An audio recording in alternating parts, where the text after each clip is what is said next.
Greetings and happy Merry Christmas, everyone. Good morning and welcome to Weekly Profit Talk. We do this every single week, even when it's Christmas Eve, and it is just today, December 24th. Good morning, welcome. We've got a topical subject for you this week, and it is the gift you can't write a prescription for.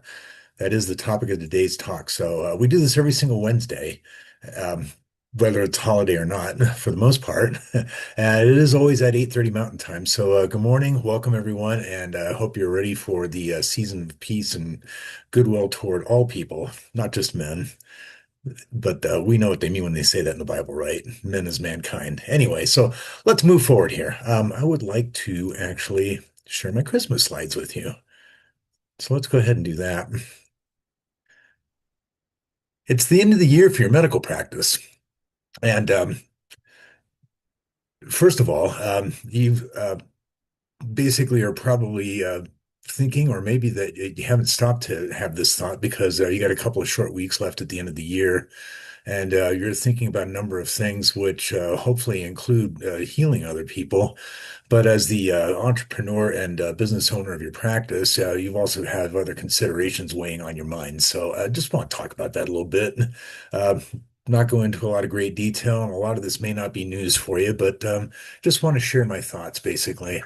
First of all, I appreciate you. You are making a life basically by easing the suffering of other people.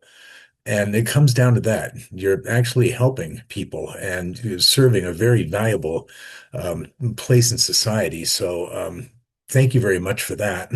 I have a lot of year in gratitude for that.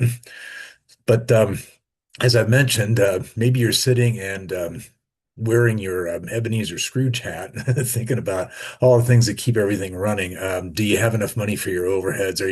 Is your payroll right? Are you paying too much or too little tax?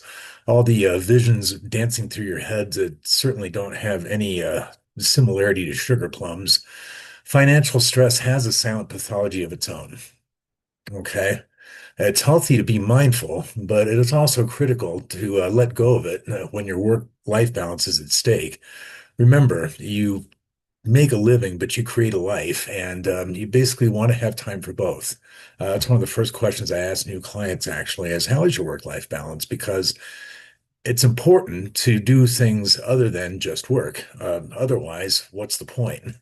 Am I right? So, what's important and what might not be so much? I want to know if you're experiencing any of the following symptoms. Let's do a little diagnostic here. Are you checking your bank balance before checking on your family, mentally calculating quarterly estimated while opening presents? And let me, by the way, if you're thinking about tax estimates, thank you. Hopefully, if I've got anything to do with that and my little conversations I have with you each week, I know that. I try very hard to convince people that making estimated tax payments is the most peaceful thing you can do for yourself. You should be paying your tax throughout the year and looking forward to your tax filing. More on that when I conclude. So, do you have a knot in your stomach when you're thinking about your overheads? And you know what I'm talking about. Are your receivables coming in at a great enough pace to cover your year of in numbers? Of course, if you have less income, then you have less tax. But if you have more income, then tax also becomes a consideration. So there's always a yin yang balance with your money there. Are you telling yourself that you're going to figure it out when the new year comes for the umpteenth year in a row? So these might be the symptoms of a practice that's running you instead of the other way around. That's right. So give yourself the gift of self-permission this holiday season. Permission to stop carrying it all yourself. Permission to delegate the complexity that was never supposed to be yours in the first place. Permission to actually be present at the holiday table instead of mentally present while physically absent. It's particularly important if you have kids, but I have a spouse and she loves it when she feels like I'm paying attention to what she's saying. This is a big one, bigger than you may realize. You wouldn't tell a patient to perform their own cardiac workup, so why are you trying to be your own CFO, tax strategist, and financial advisor? The prescription for your peaceful practice for this holiday season into next year. The prescription is one strategic financial partner who understands medical practices. Directions: take immediately. Do not delay until symptoms worsen. And refills as needed because building wealth is a long game. And I just can't emphasize that enough. The object of the game is to get to a point where when you have built your empire to the point where your retirement allows you the opportunity to live the way that you've grown accustomed to living without having to continue to work and being able to do the things that you want to do with your wife or husband into your retirement. Don't, I was going to say, and I'll just go ahead and do this. I entered into my own career a little bit late in life. Didn't come straight out of college in my 20s or 30s. And you have a great opportunity here to basically exit your business and to create a legacy that you can leave behind to others. Um, Actually, selling a practice can be one of the most satisfying things you can do.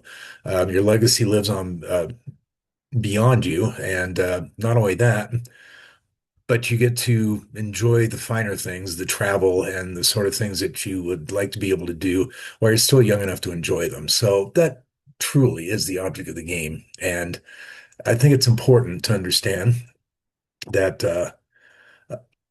the greater success you have in building a successful practice, and by successful, I mean you are experiencing some growth year after year. Because any business, be it a medical practice or anything else, that isn't growing is slowly dying. Okay.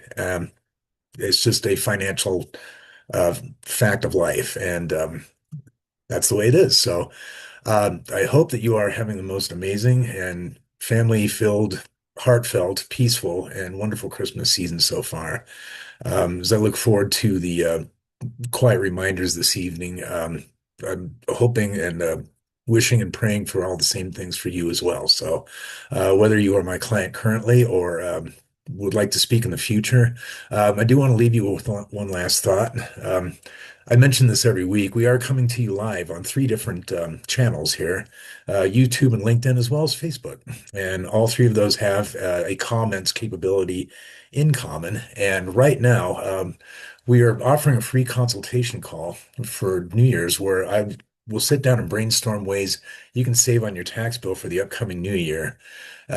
Most of our clients save somewhere between ten to $25,000 or more a year with the strategies we put in place. So, if you'd like a free call, just answer with free call, more info or help, or just say something because we are watching our direct messages every day in all three channels, and we'll be very happy to help you. This is an important time of year, and we're certainly going to take Thursday to spend time with family and sit around, watch a little football, eat some great food, family, friends, that sort of thing.